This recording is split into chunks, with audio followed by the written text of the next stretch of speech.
ॐ नमो भगवते वासुदेवाय। ॐ नमो भगवते वासुदेवाय। ॐ नमो भगवते वासुदेवाय। Hare Krishna. Welcome to Bhagavad Pravaha online series on the 10th canto of Srimad Bhagavatam. We have been discussing the flow of Srimad Bhagavatam from the first canto till last canto in this Bhagavata Pravaha series. And so far we have covered up to the 10th canto 28th chapter. And today we are entering the 29th chapter. Chapters number 29, 30, 31, 32, 33. These 5 chapters of the 10th canto are together called Rasa Panchadhyaya. In these 5 chapters, Sukadeva Goswami describes the Rasa dance performed by Krishna with the gopis of Vrindavan. So this Rasa Panchadhyaya is a very esoteric subject matter, and one should not directly jump into this episode without having studied the initial cantos of Srimad Bhagavatam. Prabhupada writes right in the beginning of Srimad Bhagavatam, his commentary, that the qualification to study Srimad Bhagavatam is to systematically read through it from the first canto, first chapter, till the last canto, last chapter, systematically, chapter by chapter. So in our Bhagavata Pravaha series, we have covered from first canto, first chapter, till 10th canto, 28th chapter. So now we are entering the 29th chapter. And this Rasa Panchadhyaya is very esoteric, and certainly I don't have the necessary qualification or realization to discuss this. So I will focus more on the significance of Krishna's conjugal pastimes and how these conjugal pastimes of Krishna, which he performs with the Madhurya gopis of Vrindavan, are very divine and totally spiritual in nature. And there is no trace of material lust in these affairs. So oftentimes a common average human being might think that Krishna is dancing with the gopis of Vrindavan, and many of these gopis are the wives of some other people also in Vrindavan. So how can Krishna dance like this? Isn't it an immoral act? So some people may think like that. So Prabhupada gives several reasons in his Krishna book why Krishna's rasa dance with the gopis of Vrindavan is not material. It is totally divine, spiritual and transcendental. There is no trace of mundane lust, of attraction between man and woman on a material plane in these pastimes. They are totally enacted on the platform of spiritual love. So this is the love that exists between the Supreme Personality of Godhead Krishna and his energies, the gopis of Vrindavan. So there is no trace of mundane lust there. So whatever Krishna performs with the gopis of Vrindavan in the Madhurya pastimes, so they're all really divine and transcendental. So today I will be discussing 11 reasons why Krishna's rasa dance is really divine and spiritual. And after that, I will enter the 29th chapter and go through these 5 chapters in very brief. And we will be discussing more on the Gopi Gita, the middle chapter, middle of Rasa Panchadhyaya, where the gopis sang their song in separation. The remaining 4 chapters, I will give a quick summary of all of them and we'll conclude. So, the essence of bhakti is to always remain Krishna conscious. To be in Krishna consciousness is the sum and substance of a bhakti yogi. So, smartavyah satatam vishnor vismartavyo na jatuchit, according to Padma Purana and Narada Pancharatra. So, to always remember Krishna and to never forget Krishna is the essence of bhakti yoga. That is the essence of our spiritual practices. Now, the gopis of Vrindavan are the topmost of all the devotees of Krishna, that they are constantly on the plane of remembrance of Krishna 24/7. So there is one beautiful shloka in the 10th canto Bhagavatam, the 44th chapter, that describes the Krishna Smaranam of the gopis of Vrindavan.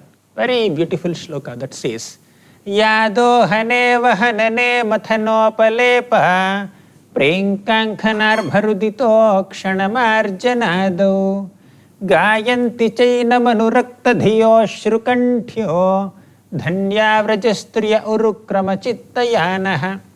Ya dohane, when the gopis are milking their cows, vahanane, when they are threshing the grains, mathana, when they are churning buttermilk, upalepa, when they are taking a mixture of cow dung and clay and applying it on their mud walls, ya dohane, vahanane, mathanopalepa, prenkankhana, when they are swinging on swings, or bharudita, when they are taking care of their crying babies, marjanado, and when they are sweeping the floors of Vrindavan or their courtyards, or ukshana, when they are sprinkling water mixed with cow dung in their courtyards. So while doing all these simple household activities in Vrindavan village, gayanti chaina manurakta dhiyoshru kantyo, all the gopis of Vrindavan are constantly glorifying Krishna with voices steeped in love for Krishna. Anurakta dhiyo ashru kantyo.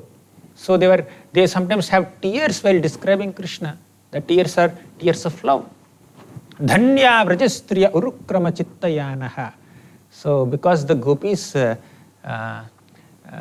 consciousness is constantly immersed in thoughts of Krishna, the gopis are the topmost devotees of Krishna. Dhanya. Who else can be more fortunate than the gopis of Vrindavan?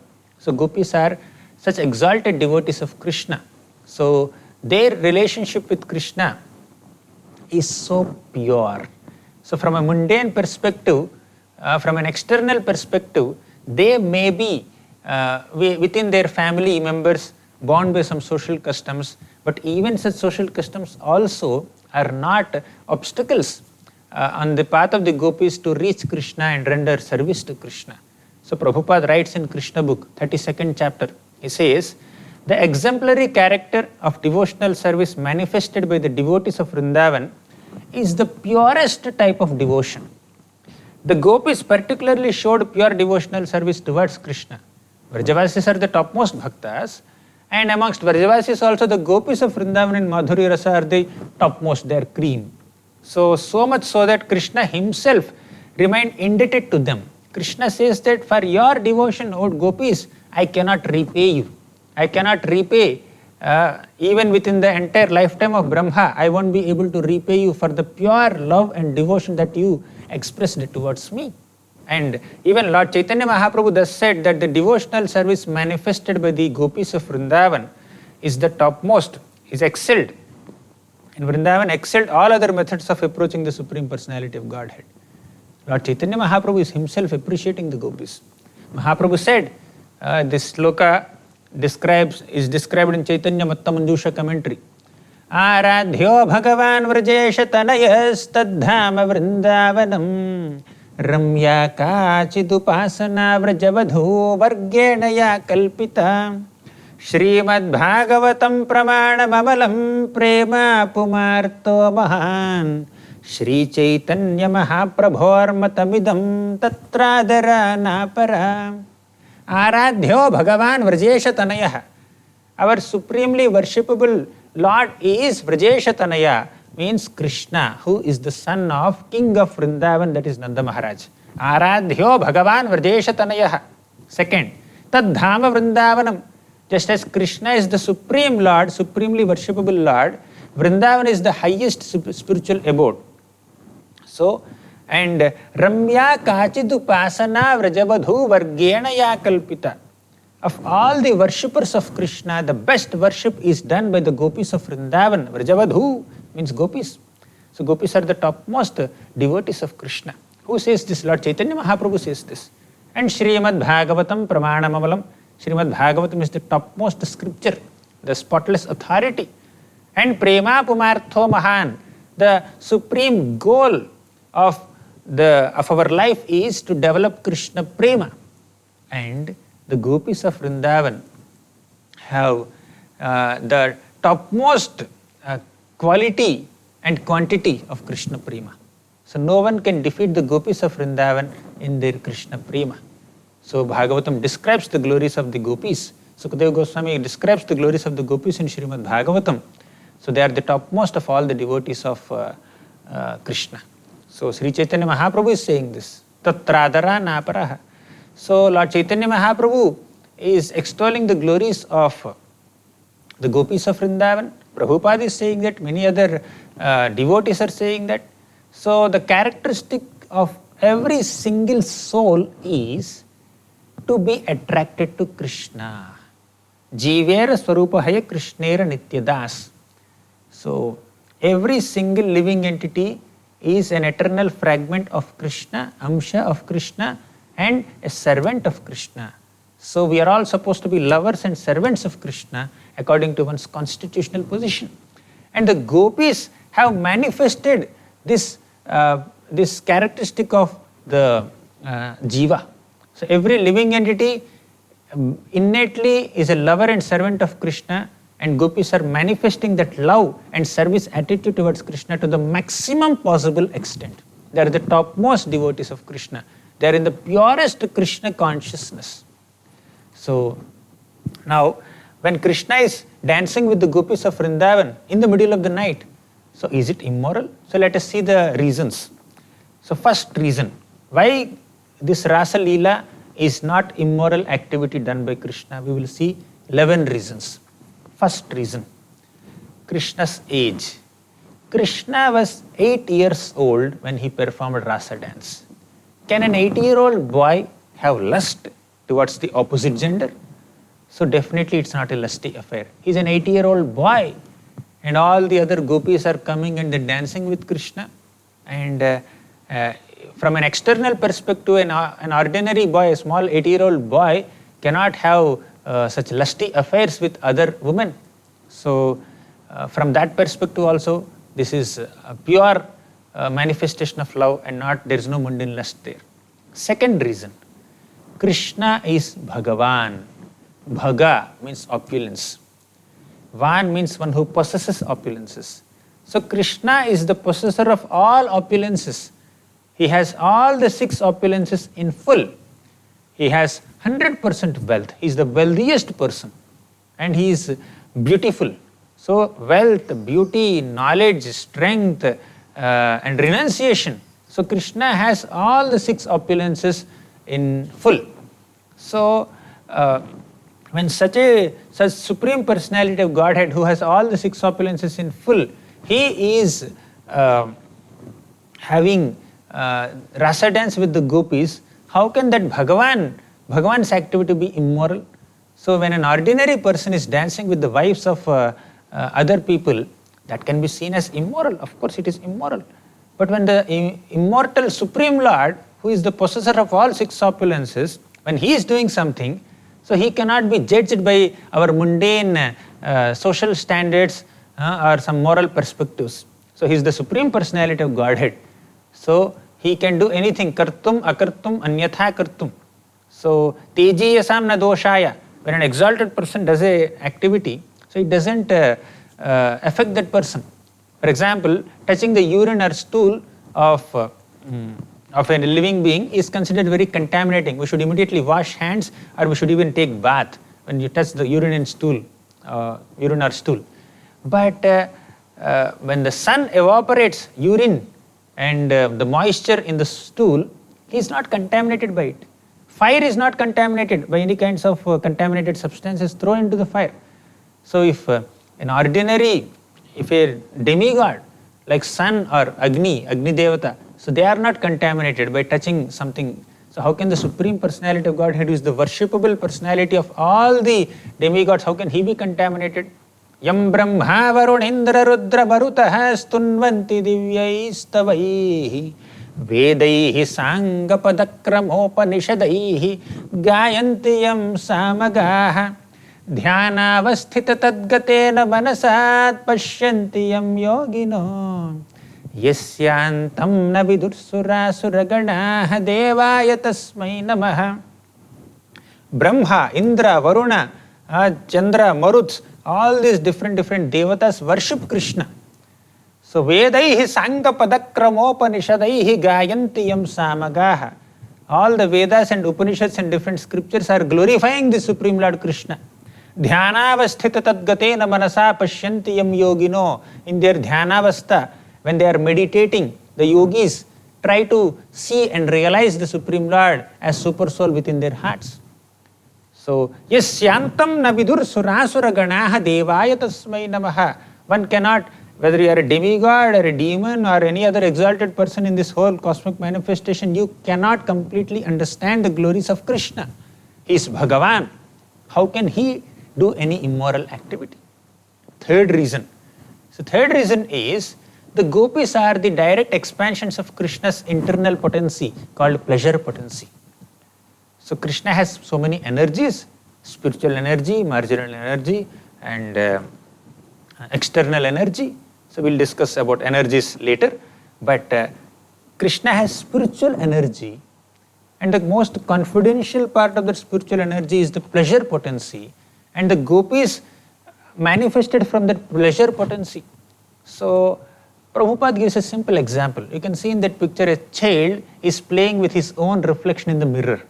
So Krishna's playing with the gopis of Vrindavan or dancing with the gopis of Vrindavan is just like a small child playing with his own reflection in the mirror. So now gopis are Krishna's spiritual energies, and Krishna is playing with the gopis. So if Krishna is playing with the gopis of Vrindavan, how is it immoral? Because Krishna is playing with his own energies. So when somebody is using his own property the way he wants, so what is wrong with it? So that's another reason. Fourth reason is the gopis have spiritual bodies. Just as Krishna has a transcendental spiritual body, the gopis of Vrindavan also have transcendental and spiritual bodies. So they are on the same plane as Krishna. So if Krishna's body is completely spiritual, the gopis also have purely spiritual bodies. So there is no mundane interaction. There is no material lust there. The attraction between a man and a woman in this world is instigated by or inspired by Cupid or Madana or Kamadev. So the mundane lust that is there between the man and woman in this world is instigated by Kamadev. But Krishna's conjugal affairs are not instigated by Kamadev or Cupid or Madana. Krishna is Madana Mohana. So Krishna is more attractive than the Cupid also. Krishna can attract the Cupid also. How can Krishna be influenced by Cupid? So Krishna is the Aprakrita Navina Madana. He is the transcendental Cupid in Vrindavan. So Krishna's conjugal affairs are not influenced by material, by the Cupid. So if Cupid is not involved, where is the question of material lust there? So that's totally spiritual exchange. It's happening on a spiritual plane. So Krishna and the gopis are interacting with each other or dancing with each other on a totally spiritual plane. Then fifth reason that Prabhupada gives is, Yogamaya has orchestrated Krishna's rasa dance, not the external energy of Krishna called Mahamaya.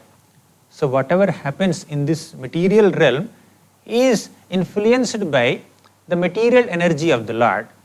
But whatever happens in Krishna's pastimes, so that is influenced or orchestrated by Yogamaya or the spiritual energy of the Lord. So it cannot be mundane. It's not orchestrated by Durga, which is the external energy of the Lord. Sixth reason is that Krishna is the super soul or Paramatma. So what does it indicate? So now Paramatma is there in the hearts of every single living being. So that everybody knows. Krishna's replica is the super soul or Paramatma is there within the hearts of every single living being. Whether it is a human being or non-human or an animal or a bird or an aquatic or a tree or even an atom, Paramatma is there everywhere. So if a living entity is associating with Paramatma, do you consider that it is immoral activity? If that living being happens to be a female and Paramatma, who is a male, is there within the heart of that female, so the interaction between this male Paramatma and female living entity or living entity who has a female body, so is it immoral? Certainly not. So similarly, when the gopis are interacting with Krishna, how can that be immoral? So just as all the yogis are manifested, yogis meditate on Paramatma. Dhyanavastita tadgatena manasa pashyantiyam yogino. We just discussed this shloka. So all the yogis meditate on Paramatma. So the yogis are associating with Paramatma within their hearts. And the gopis are associating with the source of that Paramatma, Krishna, who is not just within their hearts, who is right next to them. So if somebody is associating with the Lord within the heart, that is not considered immoral, that is bhakti. If someone is associating with the Lord face to face, how can that be called immoral? How can that not be called bhakti? So the gopis are actually, just like Paramatma is there in every single living entity's heart, you can see in that picture, Paramatma is there in every single living entity's heart. So means God is in touch with all living entities. So now Krishna expanded himself into unlimited forms, as many forms as there are the gopis. So many gopis came and Krishna expanded himself into those many number of forms and he associated with each and every one of them. Just as Krishna expanded himself as Paramatma and is staying with all of us, similarly Krishna expanded himself into his original personality. So original replicas of Krishna, same in all features. So he is associating with so many millions of gopis. So how can that be immoral? If our association with the super soul or God, Paramatma is a divine contact with God, similarly gopis' contact with Krishna is also divine. So seventh reason is Krishna is self-sufficient. That's why he is called Atmarama. Atmaram means one who is self-sufficient in all respects. He doesn't need anything beyond himself. He is self-sufficient completely.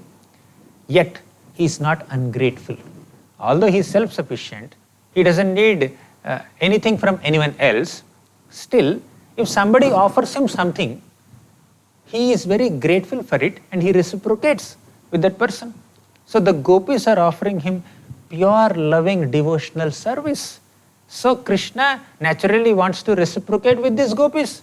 So that's why Krishna is just expressing his gratitude to the gopis while dancing with them. Because they lovingly came to Krishna with conjugal feelings on a spiritual plane and Krishna is reciprocating with them. And eighth reason, Krishna is called Aptakama, means self-satisfied. He doesn't need anything beyond himself for his satisfaction. So he is not dependent on anyone else for his pleasure. So when the gopis are coming to Krishna and Krishna is dancing with them and deriving pleasure in the dance, that doesn't contradict his being aptakam or self-satisfied, because these gopis are part of Krishna's own Swarupa Shakti. So they are Krishna's own energies. If a person is living in his own house, you cannot call him thief. Similarly, if a person is enjoying his own property, you cannot say that he is a plunderer, he is doing immoral activity. Similarly, Krishna is enjoying his own energies, the gopis. So definitely Krishna's activity with the gopis is not immoral. And ninth reason is Krishna is the supreme creator and supreme proprietor. Krishna says in Bhagavad Gita, Bhoktaram yajna tapasam sarvaloka maheswaram suhridam sarvabhutanam gnatva mam shanti vricchati. Krishna says that I am the supreme creator, I am the supreme proprietor. So if he has created everything, he owns everything, he is the supreme owner or supreme proprietor, means everything belongs to him. So all the gopis belong to him. If he dances with the gopis, what's the problem? So he can do anything and everything with whomever he wants in the entire cosmos. So it cannot be immoral. It's illogical to say that Krishna's rasa dance is immoral activity. Tenth reason. Now, some people may comment on Krishna that Krishna is lusty, Krishna is a womanizer, Krishna is dancing with someone else's wives and all. And if someone is accusing Krishna of lust, just consider this one point, the 10th point. What to speak of Krishna, even Krishna's devotees also are not immoral, they are not lusty. Once Arjuna, one of the pure devotees of Krishna, he went to the heaven. In the heaven, there is a beautiful damsel called Urvasi. And this Urvasi proposed to Arjuna. Arjuna, I am attracted to your beauty, so we'll associate with each other. So when Urvasi proposed to Arjuna, Arjuna immediately folded his hands and said, my dear mother, it's not proper for us to do it. I am a human being. I am coming from earthly planet, and you are a heavenly being, and you are also like one of the women who is giving enjoyment to my father Indra. You are like my mother. So how can I associate with you? It's totally immoral. So although such a heavenly damsel, beautiful woman, in a secluded place came and proposed to Arjuna, Arjuna was not at all tempted. So Arjuna is so composed, so sober, so self-controlled, absolutely no lust. And another devotee of the Lord called Haridas Thakur. So Haridas Thakur was doing his japa. He chants 192 rounds of Hare Krishna Mahamantra every day. One round is chanting Hare Krishna Mahamantra 108 times. Like that he chants 192 rounds. So he chants. And somehow, because Haridas Thakur is a great Vaishnava and he is very famous, so one person named Ramachandra Khan became very envious of the reputation of Haridas Thakur. So he wanted to defame this Haridas Thakur. So this Ramachandra Khan, he called a prostitute and told this prostitute to go and associate with Haridas Thakur, so that this Ramachandra Khan can come with his soldiers and then reveal what Haridas Thakur is doing to the whole world and defame him. So with such a malicious plan, he had sent this prostitute. So then Haridas Thakur, when this prostitute came to Haridas Thakur said that, oh, I am chanting my rounds, I will talk to you after completing my rounds. I will fulfill all your desires. So she came in the middle of the night in seclusion, just directly with a proposal that I want to unite with you. Then Haridas Thakur said, please sit here. So I am chanting. So he started chanting in front of Tulsi Devi, and he said that I will associate with you after completing my rounds. But his rounds are never complete. So she waited, but by the time the night passed and morning came, and then she went back. Again, second day she came, same thing happened. Third day she came, same thing happened. Then in these 3 days, while sitting and waiting for Haridas Thakur to complete his chanting, she also started chanting. And then she became a great Vaishnavi. So even a devotee of Krishna is also not lusty, he is not affected by material lust, and is such an exalted personality. So how can Krishna, who is the worshipable master of the self-controlled devotees, be lusty? So Krishna cannot be lusty, and Krishna's affairs with the gopis of Vrindavan are not lusty affairs, they are pure, loving affairs on a spiritual plane, not lusty affairs on a material plane. And 11th reason is that great Paramahamsas like Lord Chaitanya Mahaprabhu or Sukadeva Goswami, they relish Krishna's spiritual pastimes with the gopis of Vrindavan. So Sukadeva Goswami is such an exalted renunciant, he does not even wear clothes. So he wanders naked. So his senses are totally under control. Once he was passing by without any clothes, and some heavenly damsels, so when some ladies were taking bath in a lake, so they also were not having any dress. But Sukadeva Goswami, being a very young 16-year-old boy who did not have a dress, he was passing by. So these ladies did not even bother to cover their bodies. They continued to bathe.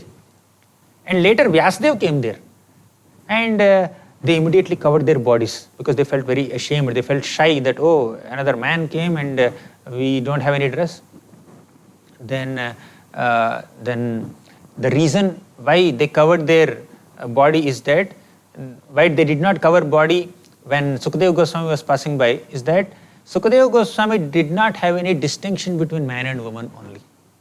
So he is such an exalted person that he does not have any trace of material lust, although he sees a woman undressed also, and he himself is undressed also, still lusty feelings will not enter the mind of Sukadeva Goswami. And such exalted Sukadeva Goswami is relishing Krishna's conjugal pastimes with the gopis of Vrindavan. So if Krishna's pastimes with gopis of Vrindavan are lusty affairs, how can Sukadeva Goswami, being a great Paramahamsa, relish that? And Lord Chaitanya Mahaprabhu is a very exalted sannyasi. He is the Supreme Lord Krishna himself in the form of a sannyasi. So he is very strict in his dealings with the opposite gender, but he relishes the pastimes of Krishna with the gopis of Vrindavan. So how can Krishna's pastimes with the gopis be lusty affairs? So they are not immoral. So even Uddhava, the greatest of all Krishna's devotees, he aspires for the dust from the lotus feet of the gopis of Vrindavan. So he himself says, Asamaho charana renu jushamaham syam Vrindavane kimapi gulmalataushadhinam Yadustyajam swajanamarya patham chahitva Bhejur mukunda padavim Shritibhirve mrigyam. So this devotee Uddhava says that, O gopis of Vrindavan, you are so exalted. So Uddhava desired the dust from the lotus feet of all the gopis. So to get that dust from the lotus feet of gopis, he wants to become a creeper or a bush or a blade of grass in Vrindavan, so that the gopis can stamp on this blade of grasses and then he can get their dust. Because Uddhava is such an exalted person, if he goes and asks the gopis, can you please give me your dust, you are so exalted devotees. So the gopis, out of their natural humility and shy, they may not give their dust. So Uddhava had a plan. I will become grass, or I will become a creeper or a bush in Vrindavan. So then gopis will just stamp on me. So that is the acknowledgement or the testimony of the pure love of the gopis of Vrindavan given by Uddhava himself. So he says, Vande Nanda Vrajastrinam Padarenava Bhikshnashaham Yasam Harikathod Geetam Punati Bhavanatrayam. So when the gopis of Vrindavan glorify Krishna, their loving description of Krishna's glories will purify all the three planetary systems. Yasam Harikathod Geetam Punati Bhavanatrayam. All the three worlds are purified by the loving praises offered by the gopis to Krishna. So that's how the gopis are so exalted. So we have discussed the significance of Krishna's Madhurya pastimes, and we have discussed the pure transcendental and spiritual nature of Krishna's conjugal pastimes with the gopis of Vrindavan, and who all are discussing these pastimes and who all are relishing and appreciating and worshipping these pastimes. Sukadeva Goswami, Uddhava, and Lord Chaitanya Mahaprabhu, many other exalted souls. We have discussed 11 reasons why Krishna's Rasalila is not mundane. So having discussed this prelude, let's enter the Rasa Panchadhyaya. We'll have a very brief description of these esoteric chapters, and I'll not go so deep into these descriptions. I'll just give a very quick summary in 2-3 minutes each chapter, and Gopi Gita we'll discuss for more time. So that's a very beautiful divine prayer offered by the gopis to Krishna. So the actual Leela, so we will discuss in very brief. So in the 29th chapter, Lord Krishna plays his flute in the night time. So all the gopis of Vrindavan were so attracted to Krishna's playing of flute. We have discussed Venu Gita in the 21st chapter of 10th canto. So Krishna's flute song is so attractive that all the moving entities and non-moving entities, they can just get attracted to Krishna, human species and non-human species. So during the Sharad Ritu, or the autumn season, Krishna was so enchanted on a Paurnami night called Sharad Purnima. So Krishna was inspired to play flute. The beautiful full moon of Sharad Purnima night inspired Krishna to play flute, and that attracted the gopis of Vrindavan. And these gopis of Vrindavan, some of them are Nitya Siddhas, or the eternal associates of the Supreme Lord Krishna in the supreme abode called Goloka Vrindavan in the spiritual world. And there are some other gopis, they are the Sadhana Siddhas, means they have performed certain rules and regulations of devotional service, and because of their sincere desire to serve Krishna, they are given the position of being gopis. Some are Nitya Siddhas, some are Sadhana Siddhas. And some are like Shrutichari gopis, Rishichari gopis means some rishis who were attracted to Lord Ramachandra during his pastime. Once Lord Ramachandra was traveling during his Vanavas, he was going through this Dandakaranya forest and all these forests. Then the rishis, the sages there, they were attracted to Ramachandra. So they said that, oh Ram, we want to associate with you. We are so attracted to you. Then Ram said, I am an Ekapatni Vrata and you are also in a male body. It's not proper now. So in my next incarnation as Krishna, I will definitely fulfill your desires. Some of those gopis, some of those sages also took the forms of gopis in Vrindavan. Here they are sadhana siddhas. They are Shrutichari gopis. Means the scriptures took the personified forms of gopis and then danced with Krishna. Shrutichari gopis, Rishichari gopis, and Nityasiddha gopis. So like that there are so many gopis who are associating with Krishna, and some gopis could not even come also. So all these gopis, they were doing so many other household activities in the night. Some people were taking care of their kids, some people were taking care of their husbands or other family members, or doing many other household duties there. But when Krishna played flute on the Sharat Purnima night, all the gopis were helplessly attracted to Krishna's flute, and they left all their activities in the middle, they just came running into the middle of the forest. Then Krishna welcomed the gopis. Oh gopis, you have come here, welcome, I welcome you, all of you. So have you come here to see the beauty of the forest in this autumn season? So now that you have seen this beauty of the forest, all the trees and plants and lakes and rivers and flowers and fruits, so now you can go back home. And also this is the middle of the night. So women like you should not come into the forest in the middle of the night like this. So you are supposed to serve your husbands and fathers or brothers or sons or other family members. You are not supposed to come right in the middle of the night like this into the forest.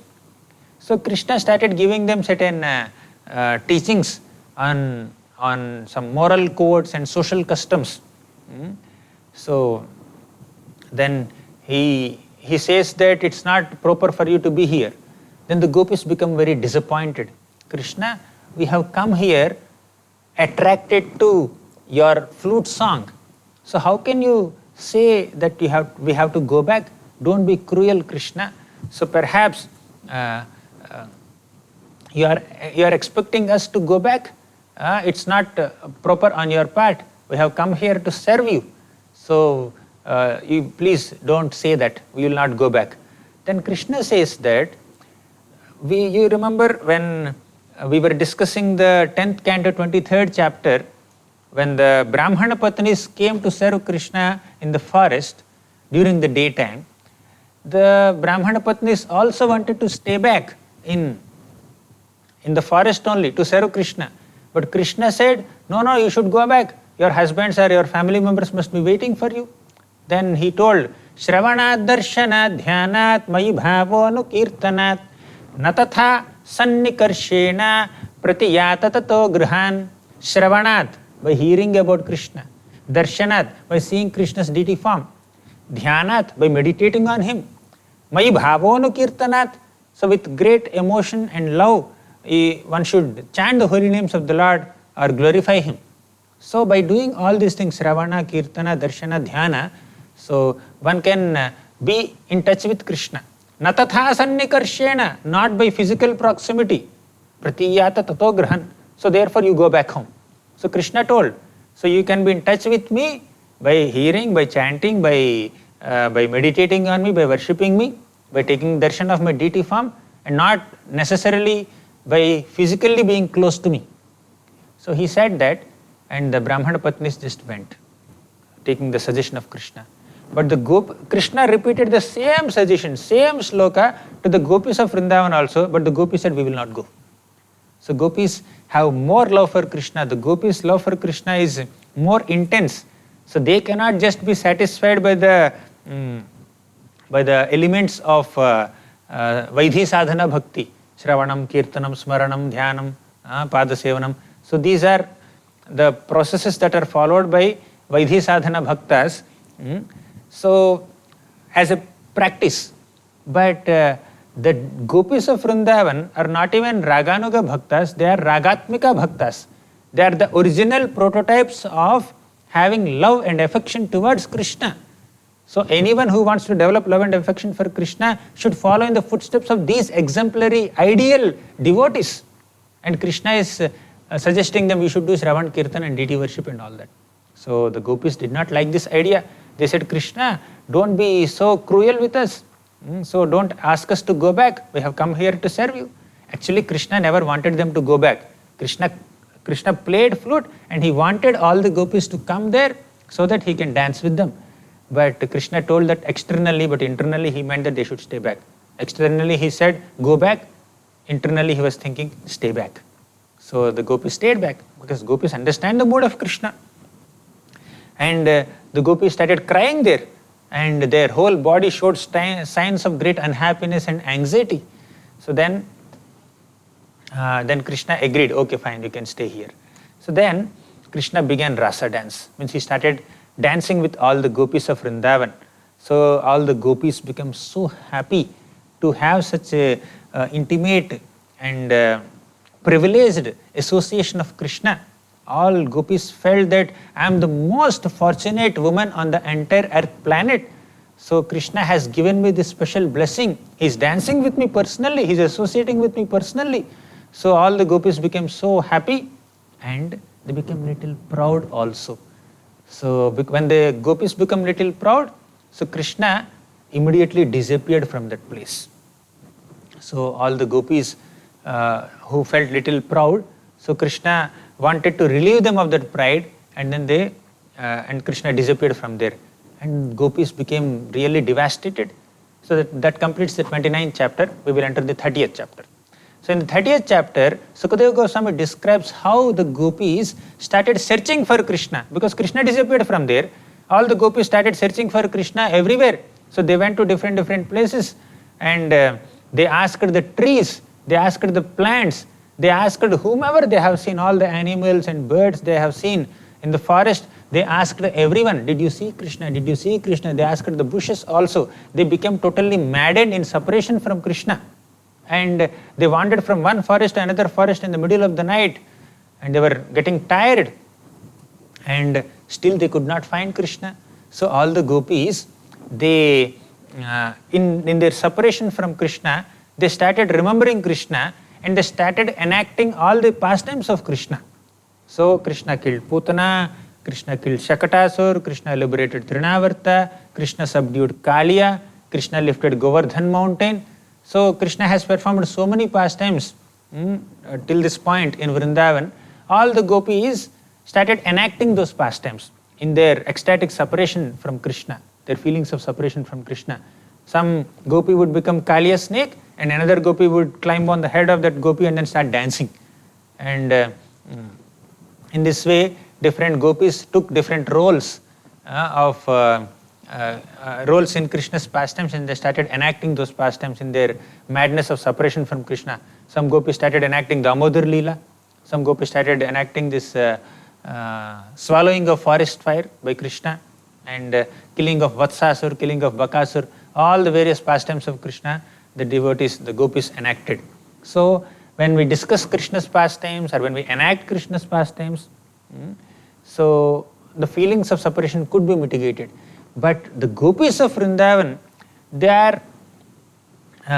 they have such intense feelings of separation from Krishna that even after enacting the pastimes of Krishna, they still are hankering for Krishna's association and they started searching everywhere. So they continued. So when they continued to search in the forest, at one point they saw Krishna's footprints. And not only Krishna's footprints, they have also seen another gopi's footprints next to Krishna's footprints. So they understood that Krishna is giving his company to this special gopi, that is Srimati Radharani. So she is Srimati Radharani and Krishna has given his special exclusive company to this gopi and she must be extremely fortunate. So because of all the gopis, Srimati Radharani is the topmost gopi and she is actually the source of all gopis. And just like Krishna is avatari, he is the source of all incarnations. Similarly, Srimati Radharani is the source of all the consorts of all the incarnations of Krishna. So Krishna and Radharani went away from all these gopis, and all the gopis felt that, oh, she must be really special. She must have worshipped Krishna so nicely. She is the greatest worshipper of Krishna, and she got the opportunity to associate with Krishna and serve Krishna separately. Although Krishna left all our company, he left all of us to associate with her. She must be really exalted. They felt like that. But after some time, they understood that even Krishna also abandoned that special gopi, Srimati Radharani. Because Radharani got special association of Krishna, so she also felt somewhat proud, and then she said, Krishna, I cannot walk anymore, can you please carry me? Then Krishna disappeared from Radharani also. Then the gopis found that Srimati Radharani, and she is also in separation. So all the gopis together came to the bank of Yamuna, and they started their singing the song of their separation from Krishna. So that is the Gopi Gita that is described in the 31st chapter. So we will discuss the shlokas of Gopi Gita very briefly. So the first shloka of the 31st chapter, Gopi Gita, is Gopya uchuhu jayati te dhikam janmana vrajaha Shrayata indira shashvadatrahi Dayita drishyatam dikshutavakas Tvayidhrita savas tvam vichinvate. So in this shloka, the gopis are saying that, O Krishna, Jayati te dhikam janmana vrajaha. You have appeared in this land of Vraja, and this Vrindavan became extremely fortunate. And it is so glorious. Because Krishna appeared in this Vrindavan land, so this Vrindavan land is so glorious. Jayati te dhikam janmana vrajaha. Shrayata indira shashvatatrahi. Indira means goddess of fortune, Lakshmi, eternally resides in Vrindavan Dham with manifesting all full opulences in Vrindavan. So Dayita drishyatam dikshutavakaha tvayi dhritasavaha tvam vichinvati. The gopis are saying that, please give your darshan to us. So tvayi dhritasavaha, we have dedicated our lives and our prana to you completely. Our lives are dedicated to you. Now that you have disappeared from our vision, we are burning in the fire of separation. Please manifest yourself in front of us. Please give your darshan, reveal your darshan. That's the first shloka. The second shloka, they say, Sharadudashaye sadhu jatasat sarasi jodara shri mushadrisha suratanathate shulkadasika varada nighnato neha kim vadha. They say, Sharadudashaye sadhu jatasat. So, O Krishna, you are so beautiful. Just like in the autumn season, the lotus that grows in the ponds, in the lakes, is extremely beautiful. Sharadudasaye sadhu jatasat sarasijodara shrimushadrisha. Your face is like the lotus of autumn season. And suratanathate shulkadashikaha, ashulkadashikaha. Oh Krishna, we have become your maid servant without any payment. So we have eternally become your servants, and servants generally receive some remuneration from the masters, but ashulka dashikaha, we are your dasis, we are your maid servants without expectation of any remuneration. So varada nighnato neha kim vadaha, and you are not giving us your reciprocation or darshan. So is it not killing women? Please don't kill us, Krishna. Please give your darshan.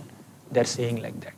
The third shloka, they say, Vishajalapyayad vyala rakshasad varshamarutad vaidyutanalat vrishamayatmajad vishvato bhayad rishabhate vayam rakshitamuhu. The gopis are saying, Vishajalapyayad vyala rakshasad. Vishajala is the poisonous waters. So because of presence of Kaliya in that Yamuna lake, the waters have become poisonous, and Krishna protected the Vrajavasis from that Kaliya snake. First thing. Then Vyala Rakshasat, and also Krishna has protected the Vrajavasis from so many other demons. So Vyala Rakshasa is this snake demon, that is Aghasur. So Krishna protected all the Vrajavasis from Aghasur. Then Varsha Marutat. So Varsha Marutat is this Trinavarta. So Trinavarta came in the form of a whirlwind. So Krishna protected. Krishna also protected the Vrajavasis from the rains that are sent by Indra, and Vaidyutanalat, that is rains sent by Indra. Then Vrisha Mayatmajat. Vrisha is this bull demon, that is Arishtasur. Then Mayatmajat, son of Maya. Who is that? Vyomasur. Krishna protected the Vrajavasis from Vyomasur also. Vishwato Bhayat Rishabhate Vayam Rakshita Muhuhu. So you have protected us so many times from so many demons. Now we are tormented by feelings of separation from you. Please protect us. You have protected us repeatedly. Now please give your darshan, come back. Fourth shloka, the gopis are saying, Nakhalu gopika nandano bhavan akhila dehinam antaratmadruk vikhanasarthito vishwaguptaye sakhau deivan satvatam kule. Nakhalu gopika nandano bhavan. Oh Krishna, you are not Gopika Nandana. Who is that Gopika Nandana? Gopika is Srimati Yashoda Mata. Gopika Nandana is son of Yashoda, that is Krishna. Oh Krishna, you are not just the son of Yashoda Mata. Nakhalu Gopika Nandano Bhavan Akhila Dehinam Antaratmadruk. You are the super soul of every single living entity. You are not only the son of Mother Yashoda, you are actually the soul of all living beings. And Vikhanasarthito Vishwato Vishwaguptaye. So Vikhanasa Arthito means Lord Brahma has begged from you. So Brahma went to Krishna. We discussed in the first chapter of 10th canto where Brahma went along with all the demigods and requested Krishna to appear. That's why Krishna appeared. For what? Vishwaguptaye, for protecting the entire universe. And Sakhaudevan Satvatam Kule. The gopis are saying that, so because Brahma requested you, you have appeared in this Satvata Kula, in this dynasty of great devotees, in the Yadukula. So, oh Lord, you are so great, so please give us your darshan.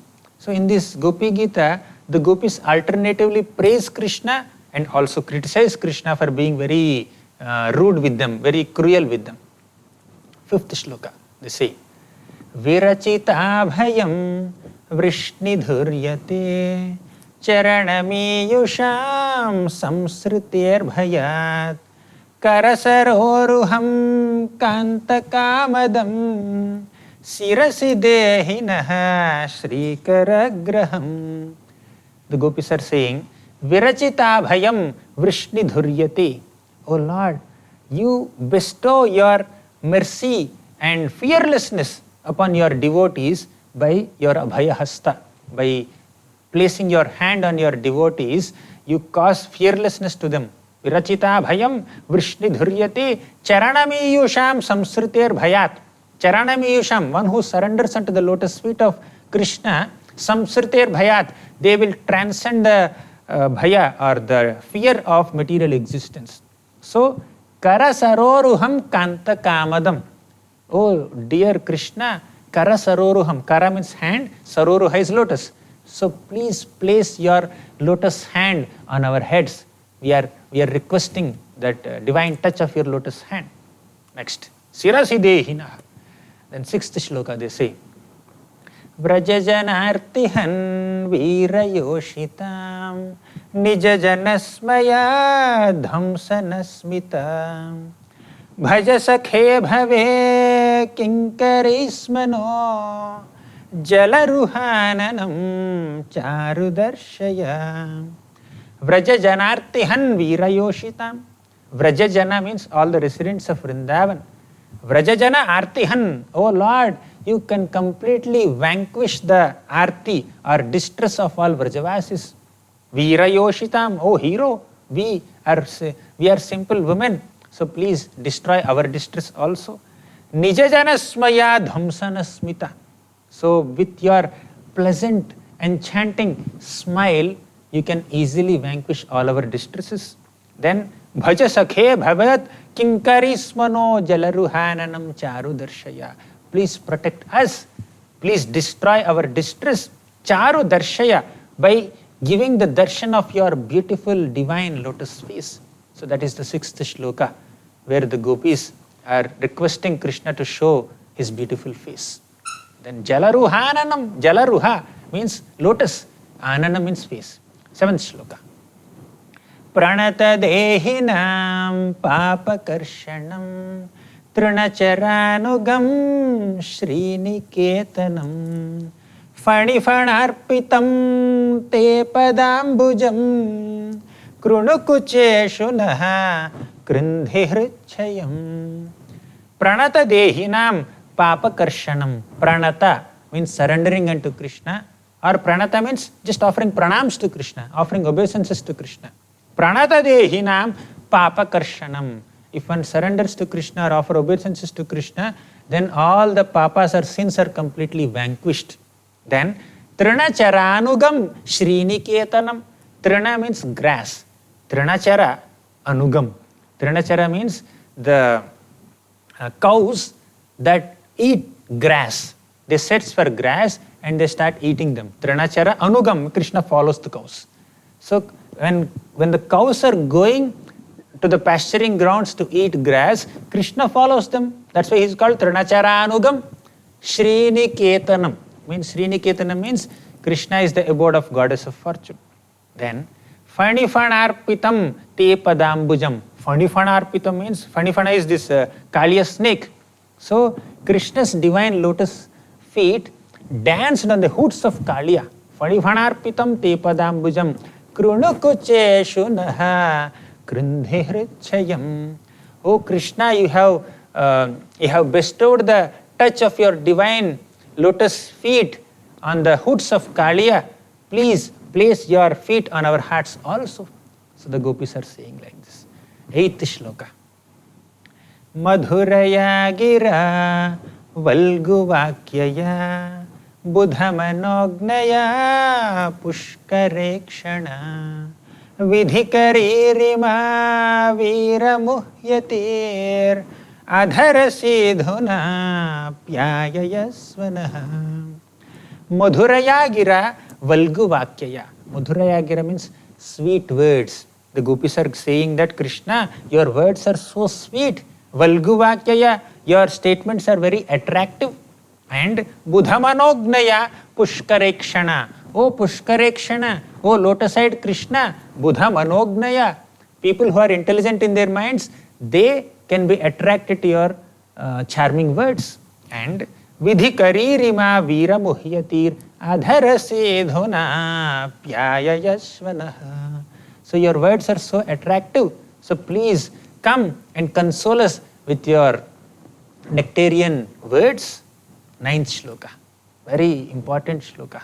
In the 9th shloka, the gopis are saying, Tava kathamritam tapta jivanam kavibhireditam kalmashapaham shravana mangalam shrimadatam bhuvi grinanti ye bhurida janaha. Tava kathamritam tapta jivanam. Oh Krishna, your kathamrita, the nectarian narrations of your activities and pastimes, tapta jivanam, they can completely destroy the distress of all those people who are suffering in this material world. Krishna Katha is the real solution for all the problems in this material world. Who is saying this? The gopis are saying this. The gopis are the topmost of all the devotees of Krishna, and the Rasa Panchadhyaya is the most confidential part of Srimad Bhagavatam. Within this Rasa Panchadhyaya, 5 adhyayas, the middle adhyaya is Gopi Gita. And the Gopi Gita has 19 shlokas. In the middle of this Gopi Gita, the 9th shloka, the gopis are glorifying the process of Krishna Katha. Tava kathamritam tapta jivanam. And Pratapadra Maharaj in Jagannath Puri, he started singing this shloka, Tava kathamritam tapta jivanam. And he attained the mercy of Lord Chaitanya Mahaprabhu. It's a very long narration. So, Kavibhiriditam kalmashapaham. Even great kavis, great exalted transcendental poets also describe this Krishna Katha kalmashapaham, because Krishna Katha completely vanquishes all kalmasha, contamination. And Shravana Mangalam Srimadatatam. Shravana Mangalam, by hearing Krishna Katha, Mangalam, great auspiciousness is caused. Srimad Atatam, and this Krishna Katha has to be propagated, it has to be spread, it has to be broadcasted, and whoever is broadcasting is the most benevolent benefactor of the entire human society. That's why they say, Bhurida Janaha. Bhuvi Grinanti ye Bhurida Janaha. So, Srimad Atatam Bhuvi Grinanti ye. Whoever is broadcasting the glories of Krishna on this earthly planet, they are real Bhurida Janaha, benevolent benefactors of the entire humanity. The gopis are saying this. Then in the 10th shloka, the gopis say, Prahasitananam Prahasitam Priya Prema Vikshanam Viharanam Chate Dhyanam Mangalam Rahasi Samvido Ya Hridis Prishaha Kuhakano Manaha Kshobhayantihi. Prahasitananam Prahasitam Priya Prema Vikshanam. Prahasitam means smile of Krishna. Prema Vikshanam means the loving glances of Krishna. Hasita and Vikshana. His smiles and his glances are very benevolent, very sweet and charming. Viharanam chate dhyana mangalam. Dhyana, if one meditates on the beautiful activities of Krishna, smiles of Krishna and glances of Krishna, they cause great auspiciousness. Dhyana mangalam. Rahasi samvido ya hridis prishaha. And the gopis have the special privilege of receiving these glances and smiles in rahasi, in secluded places. Kuhaka no manaha kshobhayantihi. So the gopis are describing that it's very blissful to see your smiles and glances, and your remembrance is also very blissful, but it is also kshobhayanti, means it agitates us. It's very agitating to us also, because they are enjoying the bliss of meeting Krishna, and they also many times are disappointed because of their separation from Krishna. So Krishna's glances and smiles are both blissful and agitating also. 11th shloka, they say further about the pain of separation, especially when Krishna goes to herd cows, 10 cows and calves in the forest. 11th shloka they say, Chalase yadvraja charayan pashun nalina sundaram nathate padam shilatrunankuraihi sidati tinaha kalilata manaha kantagachati. So the gopis are saying that, O Krishna, whenever you go to the forest along with the gopas and cows, we are extremely in pain of separation. One is the pain of not seeing you. Second is we are concerned that when you are walking barefoot in the forest of Vrindavan, some pebbles or some thorns might hurt your divine, soft, butter-like lotus feet. That is giving us so much of anxiety. So they say like that. 12th shloka. Dina parikshaye nila kuntalaihi vararuhananam bibhradavritam ghanarajasvalam darshayan muhur manasinah smaran virayachasi. Dina parikshaye nila kuntalaihi. So in the previous shloka, 11th shloka, the gopis said that we are in anxiety when you go to the forest. Now when you come back from the forest, are we pacified? No. Because although we can see you, still we are in some pain, we are in some anxiety. So dina parikshaye nila kuntalaihi. At the end of the day, you will come back along with the gopas and the calves to the village from the forest, and we can see Neelakuntale, your bluish, your blackish locks of hair surrounding your bluish face, which is so beautiful, and the hair also becomes little dusty because of the dust raised by the cow's hoof prints. Vararuhananam bibhradavritam. Vararuha ananam means Krishna's face is like a lotus. Bibhradavritam, these curly locks are surrounding him. Ghana rajashwalam darshayan muhur. Ghana raja means lot of dust is there on Krishna's face and Krishna's hair.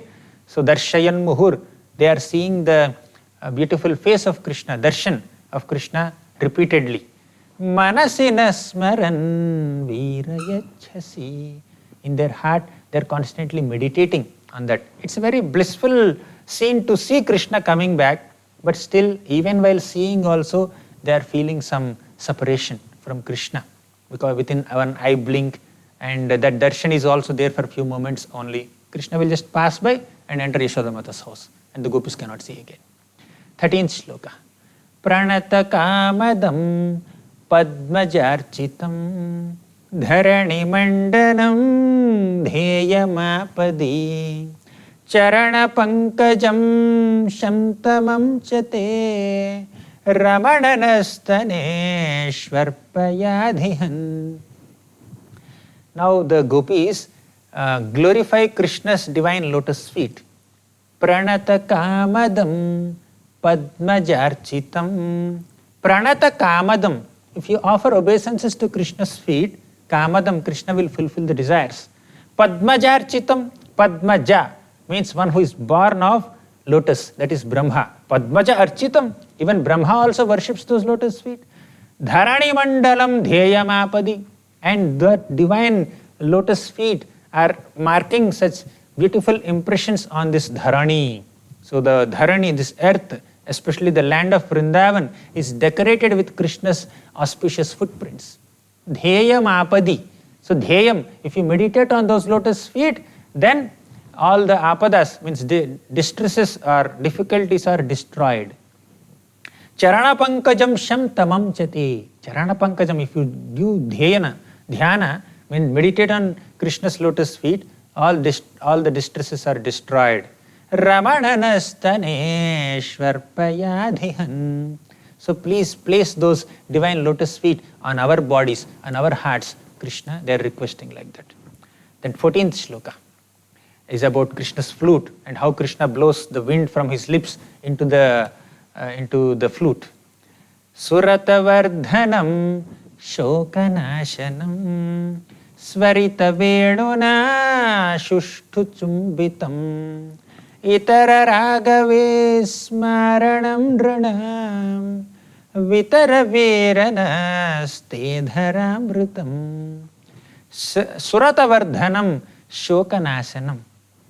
Krishna's flute song will increase our happiness, and shokanashanam, destroy our distress.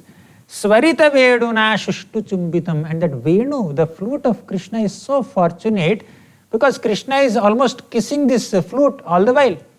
And itara raga vismaranam dranam, whoever hears Krishna's flute song will completely give up all the other attachments.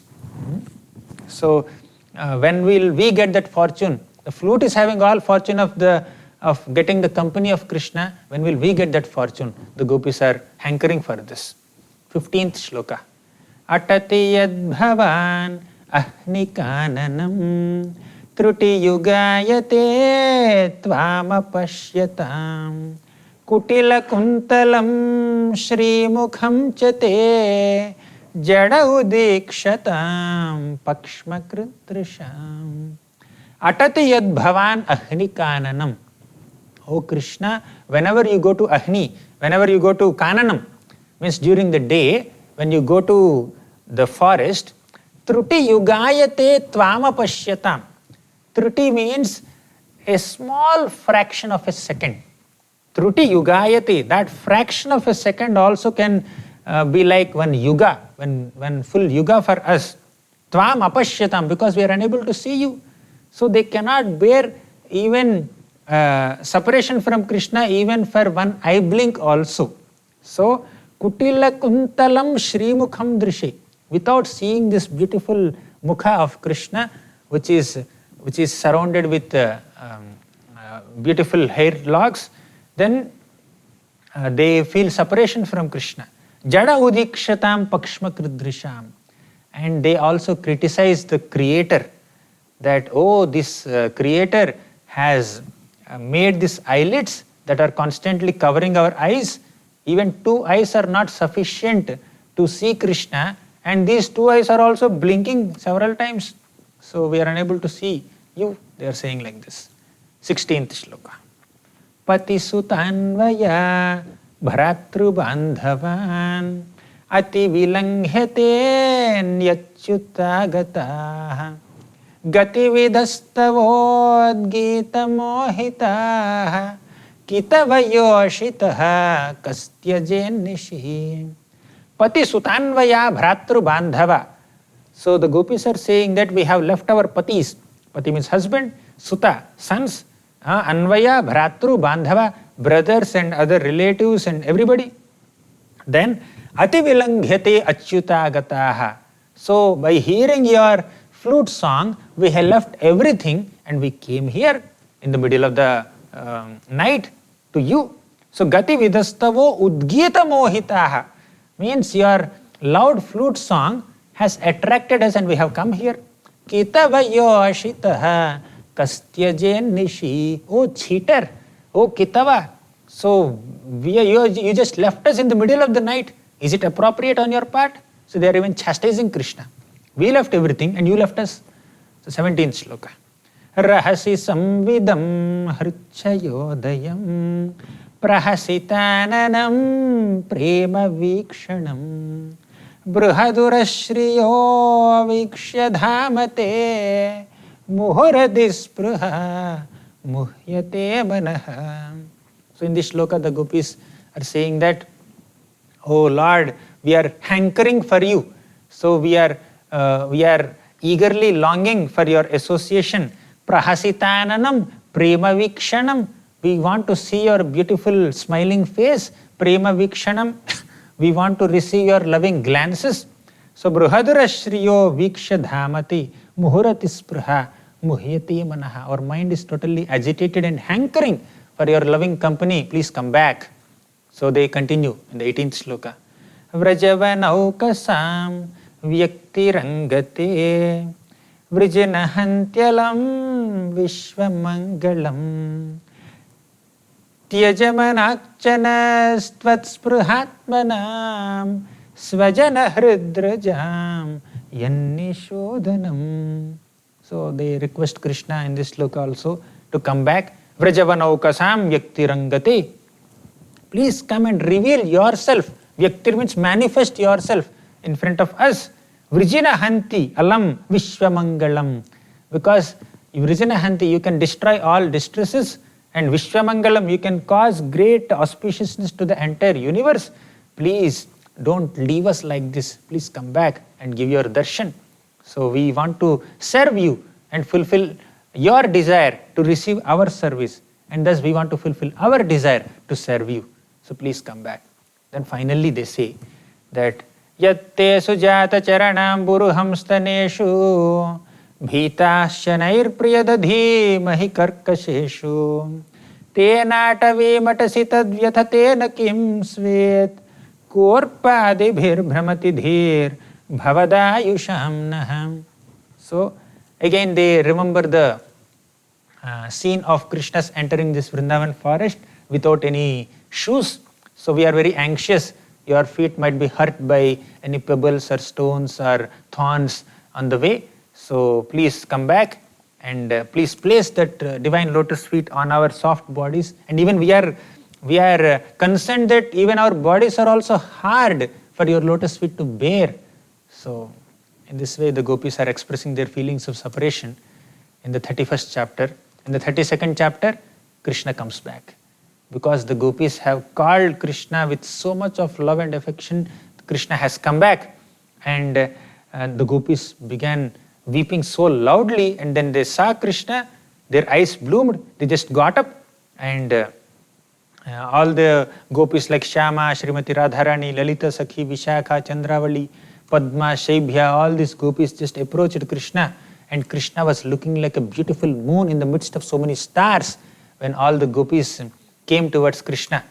And the gopis were little upset with Krishna. Krishna, you have gone, you left us in the middle of the night like this, in the middle of this forest. So we have questions for you. So we know that there are three categories of people. Number one, selfish lovers. The three categories of lovers. One is selfish lover or motivated lover.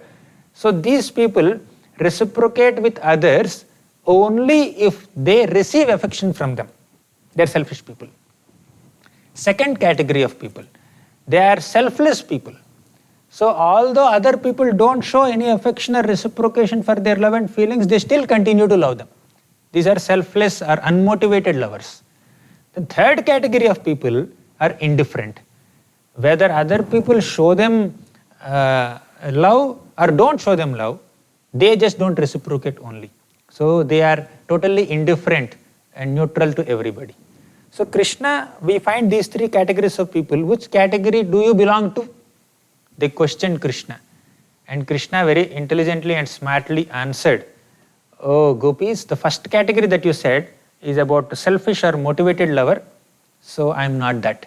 Because selfish people, they are friends with only those people who show them genuine friendship. So I am not like that. Second category. I am not even like selfless person also. Who are the selfless people? Selfless lovers are, even if the other person is not showing any love, still they love. Just like parents. So parents love their children. All the children are mischievous or the children are not showing so much affection to the parents. Still the parents continue to show affection to the children. So Krishna says, I am not that also. Then third category are indifferent people. They don't show any love or affection or attention to anyone, in any case. So they are of four categories. These indifferent people are of four categories. Number one, the Atma Ramas, means spiritually self-satisfied. So spiritually, if someone is completely satisfied, he doesn't feel the need to reciprocate with anyone or interact with anyone. Then second category of indifferent people are materially fulfilled people. They are Aptakama people. Then third category are Akritagna. They are very ungrateful people by nature. Fourth category of indifferent people are Gurudrohi. They are simply envious of other people, superiors. So these are the four categories of indifferent people. So Gopi said three categories. So Krishna rejected first category and second category. And Krishna gave four subcategories of the third category. And Krishna said, I reject the third category also. So none of the above, Krishna said. So Krishna said that I belong to the fourth category. What is that? I do not immediately reciprocate with the affection of all beings, although they love me so much, and I keep them in feelings of separation just to intensify their love and devotion.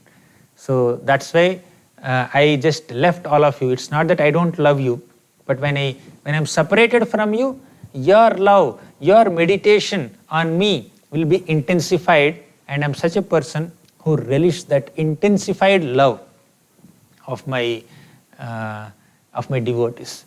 Then the gopis smiled and they were impressed with Krishna's clever answer.